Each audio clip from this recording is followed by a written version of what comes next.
ఒక నిర్ణయం మనం తీసుకునే నిర్ణయం ఎంత చేంజెస్ కనిపిస్తాయి అంటే లైఫ్ లో అది చాలా పెద్ద బిగ్ టర్నింగ్ పాయింట్ అవుతుంది. ఈ వెయిట్ లాస్ జర్నీలో ఇట్లా నేను చేసింది అదే. సో ఈ రోజు నమస్తే అందరికి, ఈ రోజు డే 47. సో మనం స్టార్ట్ చేసినాం మన వర్కౌట్ తో పాటు మనం పార్ట్ టైం జాబ్ చేస్తామని చెప్పేసి, దాంతో పాటు మనం జాబ్ చేసుకుంటూ తర్వాత వెయిట్ లాస్ జర్నీ కూడా కంప్లీట్ చేస్తాము. ఇంకో విషయం ఏంటంటే ఈ రోజు నేను అన్ని డిష్ రెడీ చేశాను. మనం కామన్ గా పొద్దున్న లేస్తాం, గార్లిక్ తీసుకుంటాము. గార్లిక్ తీసుకున్న తర్వాత మనం చియా సీడ్స్ తీసుకున్నాము. ఈ రోజు మంచి నేను సలాడ్ రెడీ చేశాను. ఆల్రెడీ కాబులిసిన బాదాం ప్లస్ ఖర్జూర్ ప్లస్ టమాటా, ఆనియన్, క్యారెట్, బీట్రూట్ అన్ని కలిపి మంచిగా వేసి మిక్స్ చేసి కొంచెం లైట్ గా పెరిగేసి ఓన్లీ లైట్ గా సాల్ట్ వేసి మనం తీసుకోవాలి. ఇది సలాడ్. దీని తర్వాత వచ్చేసి మా మమ్మీ రెడీ చేసింది 125 గ్రామ్స్ రైస్ ప్లస్ దాంతో పాటు ఒక 70 గ్రామ్స్ మనకు కర్రీ పప్పు కిచిడి రెడీ చేసి పిచ్చాను. అది మా మమ్మీ చేసింది, రెడీ అయిపోయింది. సో మనం ప్రతిరోజు ఎవ్రీడే హెల్దీ ఫుడ్ తీసుకుంటున్నాము. దాంతో పాటు 18 అవర్స్ వర్కింగ్ అవర్స్ మనం కష్టపడుతున్నాము. మన హెల్త్ కోసం కాదు, మనం ఫిజికల్ గా ఫిట్ ఉండాలి. సో బయట ప్రాబ్లం ఏంది, ఈ దీంట్లో ఏం జరుగుతుంది, పార్ట్ టైం లో ఎంత హార్డ్ వర్క్ చేస్తాం అనేది, ఎంత సస్టైనబుల్ గా నేను 100 డేస్ మెయింటైన్ చేసామని ఫిక్స్ అయిపోయాను.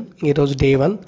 సో ఇంకా మనం 100 డేస్ కంప్లీట్ చేయాలా. దాంతో పాటు మనం ఫిజికల్ గా ఫిట్ అయిపోతాము, హెల్దీగా ఫిట్ అవుతాము, హెల్దీగా ఫిట్ అవుతాము. Please do subscribe my channel. మళ్ళీ కలుద్దాం రేపటి వీడియోలో.